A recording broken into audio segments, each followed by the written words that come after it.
Olá, eu sou Lincoln Reis e sou auditor de controle externo dessa Corte de Contas. A palestra que eu quero apresentar para vocês hoje é resultado de um projeto que foi desenvolvido num curso de oratória ministrado pelo servidor dessa Corte de Contas, José Luiz Gobi. Eu agreguei conhecimentos que eu recebi também num treinamento de liderança aqui deste tribunal do Instituto Dale Carnegie. E agregado a isso, eu trouxe também a minha experiência de 4 anos como conselheiro leigo num trabalho de restauração emocional de pessoas feridas. Você já teve a experiência ou conhece alguém que a teve de sentir um aperto no peito, taquicardia e de repente ir correndo para o hospital e lá chegando descobrir que era apenas emocional?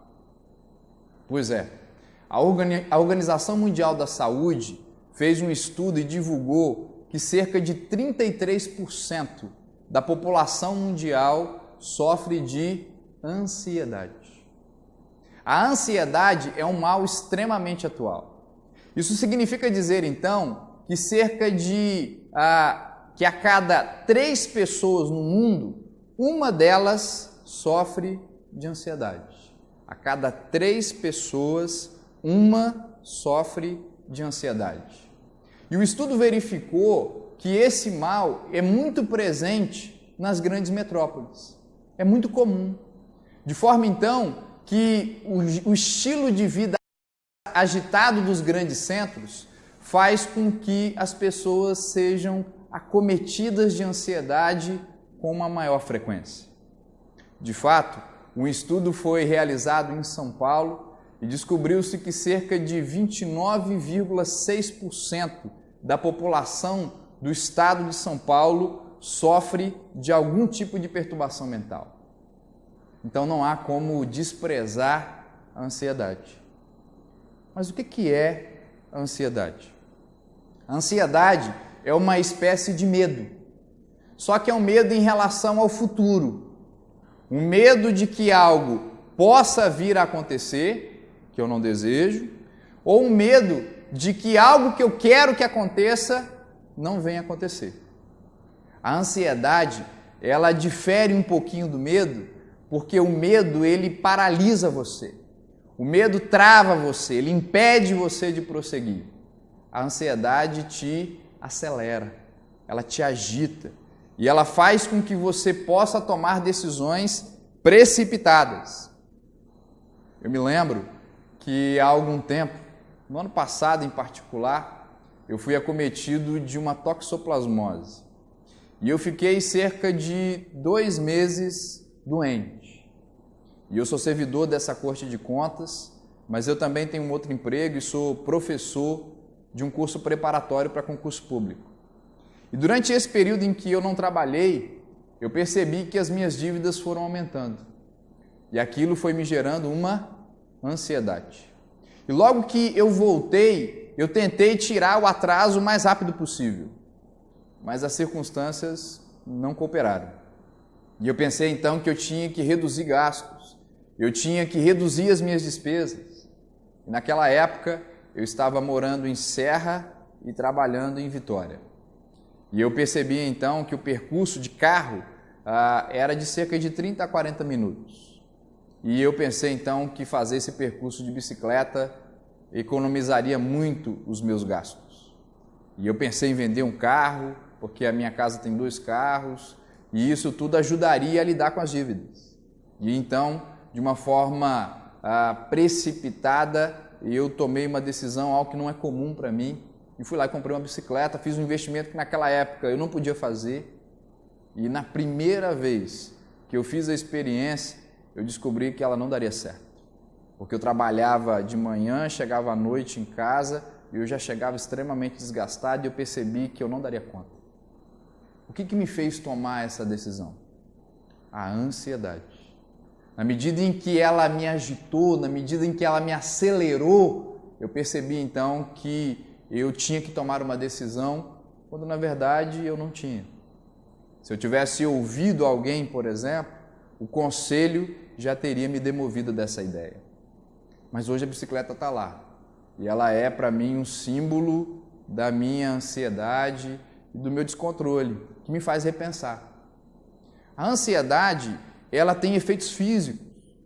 Em níveis mais moderados, ela pode te trazer sudorese, ela pode fazer com que você tenha noites mal dormidas, ela pode te trazer um desarranjo intestinal, incômodos estomacais, ela pode gerar todas essas questões para você.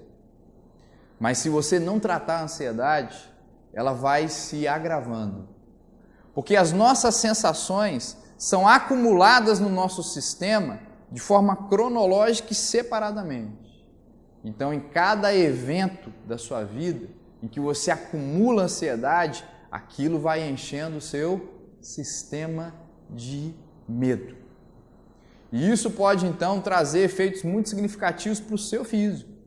A ansiedade, então, pode trazer problemas para o seu estômago e gerar para você gastrites, úlceras. A ansiedade, ela pode atingir, então, o seu sistema imunológico, fazendo com que ele se torne mais propenso a doenças oportunistas. A ansiedade, ela pode atingir o seu cérebro. Ela pode fazer, então, que você tenha pensamento acelerado e que você seja, então, acometido de insônias.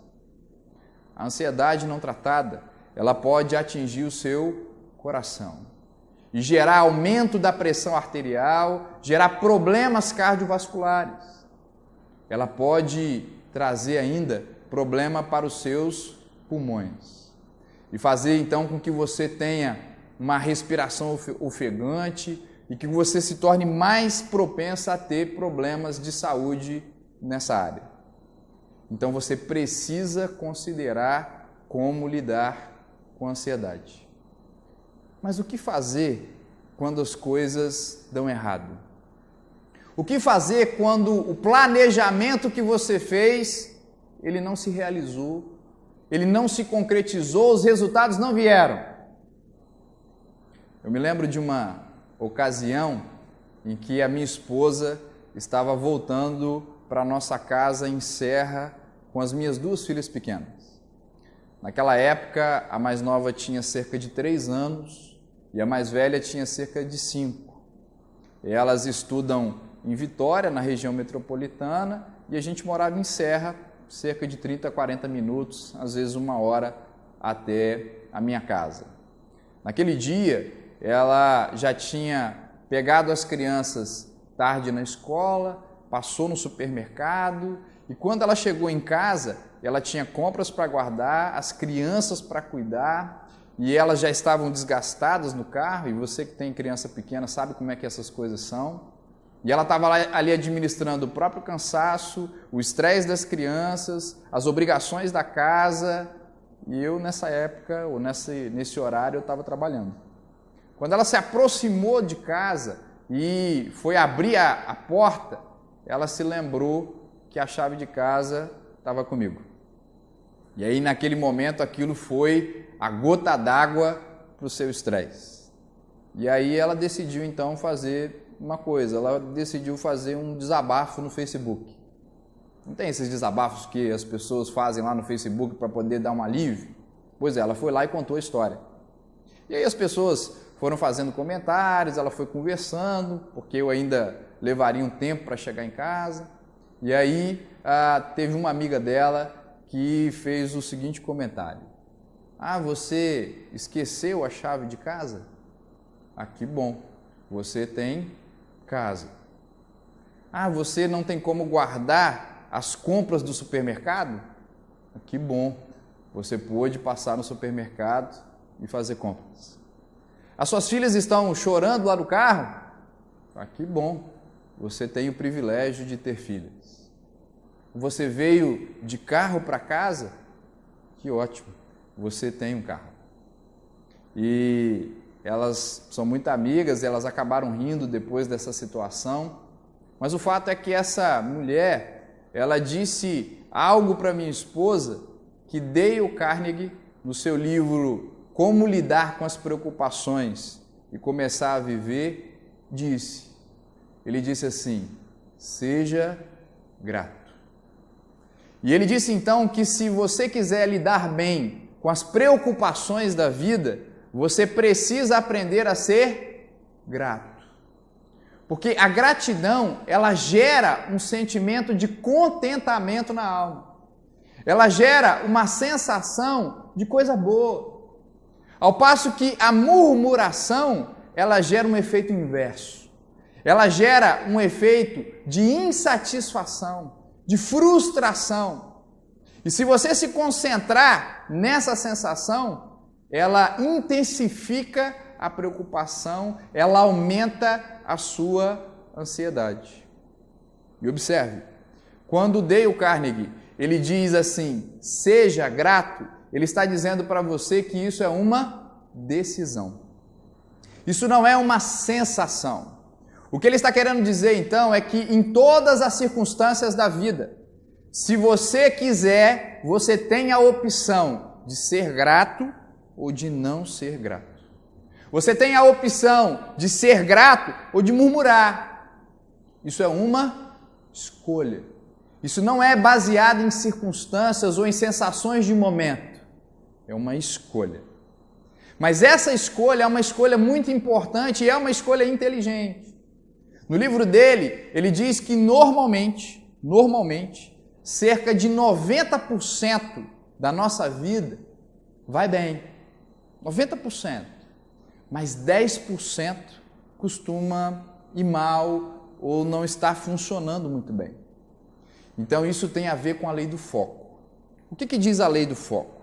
A lei do foco diz que se você se concentrar num determinado ponto, o que vai acontecer vai ser que você não vai conseguir enxergar as coisas ao redor com clareza. Você não vai conseguir enxergar aquilo com lucidez. E ao se concentrar naquele ponto, o seu sistema vai se enchendo daquilo que você se concentrou. Então, quer que o seu casamento vá de mal a pior? Então se concentre nos 10% que não te agrada. E comece a reclamar disso daí todos os dias. De repente, vai parecer então que viver com essa pessoa é insuportável. Vai parecer que não tem mais jeito. Porque a sensação de insatisfação, ela vai aumentando na sua alma. E se você não dá conta dela, daqui a pouco você vai abrir mão dos 90% por causa de 10%. Quer acabar com o seu emprego e perdê-lo de uma vez por todas? Se concentre nos 10% que te desagrada. E comece a reclamar desses 10% todos os dias. Se você fizer isso, em pouco tempo você vai descobrir que é extremamente insatisfatório permanecer onde você está. E daqui a pouco você vai abrir mão do que você tem, daquilo que te faz bem de alguma maneira, por causa daqueles 10% de insatisfação. Isso tem a ver então com a lei do foco. Mas tomar a decisão de ser grato então é uma decisão inteligente. Porque isso faz com que você preserve o que você já tem hoje e que você abra espaço para prosperar, para avançar no futuro. Então, ser grato não é uma decisão boba. Não é uma decisão de gente que só vê coisas boas na vida, que não é maduro. Pelo contrário, ser grato é uma decisão inteligente. Porque ela te preserva, ela preserva o que você tem e abre espaço para que você progrida mais à frente. Eu sou professor de um curso preparatório para concursos, como disse, e eu lidei uma vez com uma aluna que tinha ficado reprovada numa prova que ela tinha feito. E eu sei que ela havia estudado, eu sei que ela havia se preparado, que ela havia se dedicado, mas o resultado ruim a frustrou. Mas logo depois saiu um outro concurso na mesma área.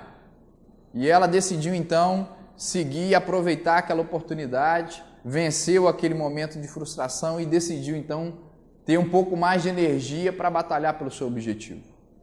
E ela estudou, e ela se dedicou de novo, e ela se desgastou, ela se privou, ela renunciou a coisas importantes.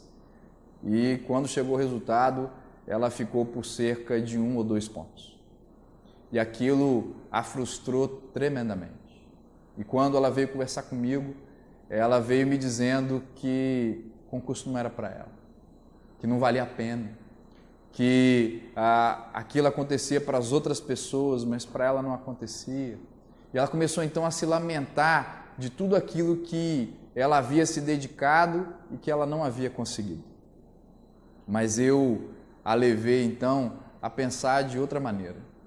Eu a levei a pensar que ela havia se preparado, que ela havia construído uma base, que ela havia levantado conhecimento e informação que permitiriam que ela alcançasse o objetivo mais à frente se ela continuasse. Mas para isso ela precisava olhar o lado bom e ser grato por aquilo que ela havia conseguido até ali. E é assim com tudo na vida.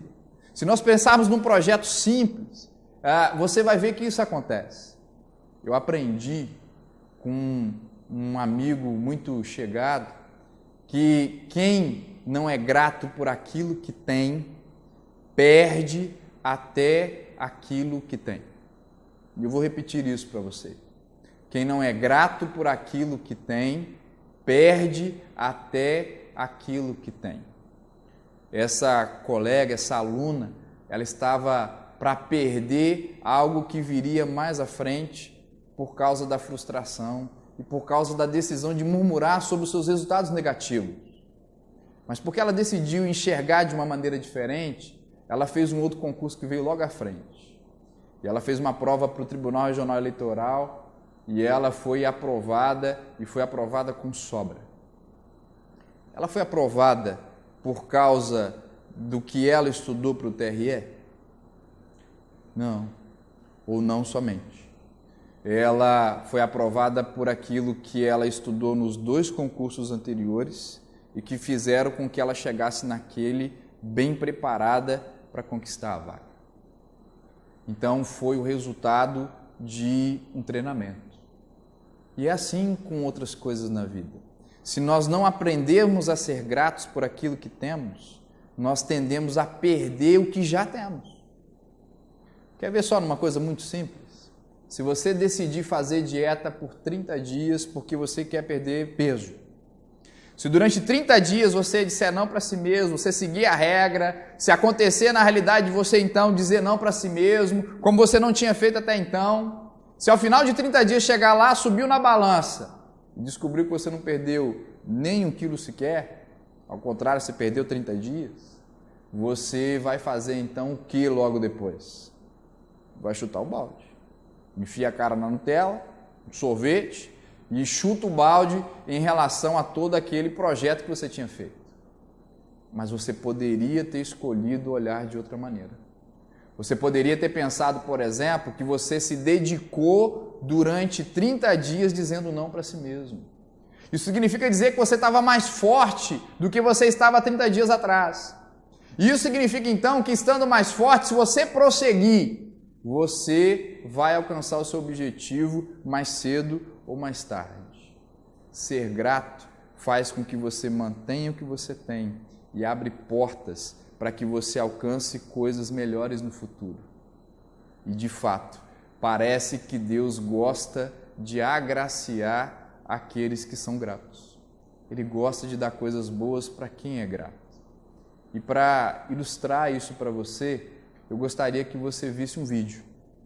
Um vídeo que vai tratar exatamente dessa questão. E depois disso, eu quero concluir com você.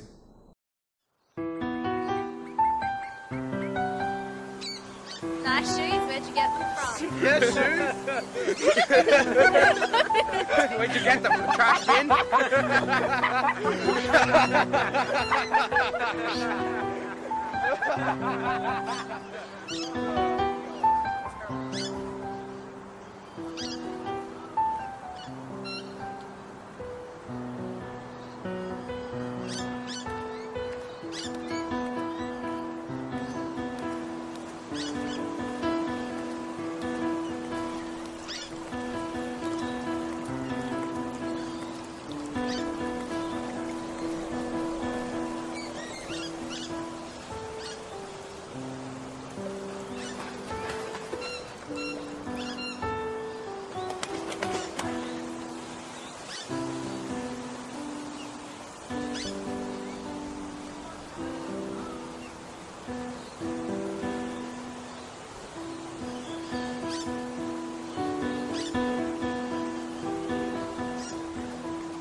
Why should it be like this? I don't know. It's not fair. Yeah, I know. There's nothing that we can do. I don't want to be like this. Me neither. I wish I was like him. I want to be like him. I want to be like him. I want to be like him.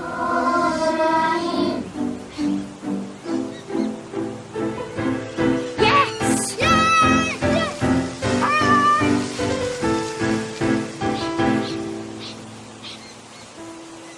Sorry to take so long, dear. Are you ready to go now?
No livro Como Lidar com as Preocupações e Começar a Viver, Dale Carnegie conta a experiência de um homem chamado Harold Tabot. E ele viveu no período da Grande Depressão lá nos Estados Unidos. O país estava quebrado e ele também estava. Os seus negócios tinham ido à bancarrota, ele estava todo endividado, e ele tinha a esperança de conseguir um novo empréstimo para tentar prosseguir adiante. E ele percebeu que mesmo que ele conseguisse esse empréstimo, só para pagar as dívidas que ele tinha feito naquele período, ele gastaria cerca de 7 anos só para fazer isso. Ele estava frustrado, andando pela rua cabisbaixo, derrotado, quando ele então subia a ladeira para alcançar lá a instituição financeira. E quando ele começou a subir a ladeira, ele encontrou um homem que passou por ele numa cadeira de rodas. Ele não tinha as pernas. E esse homem passou por ele e lhe abriu um grande sorriso e lhe disse: "Bom dia". E aquele bom dia atravessou o coração do Harold Tabot, porque ele percebeu que ele tinha pernas, ele percebeu que ele tinha saúde, ele percebeu que ele tinha energia, mas aquele homem que não tinha pernas tinha mais saúde emocional do que ele tinha. E aquilo fez então com que ele repensasse os seus valores. Se ele ainda teria que trabalhar durante 7 anos para pagar suas dívidas, ele se sentiu grato porque ele poderia trabalhar aos 7 anos com saúde, com pernas, com braços, com vista clara, e isso era um privilégio. As circunstâncias não mudaram, mas mudou a mentalidade que ele tinha.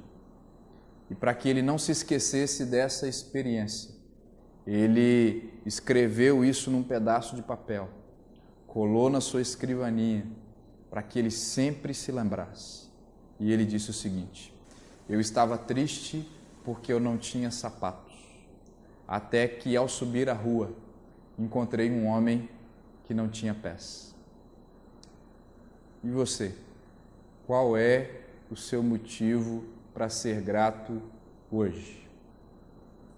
Eu agradeço muito a atenção de vocês e desejo realmente que vocês possam ter uma vida equilibrada, livre de ansiedade.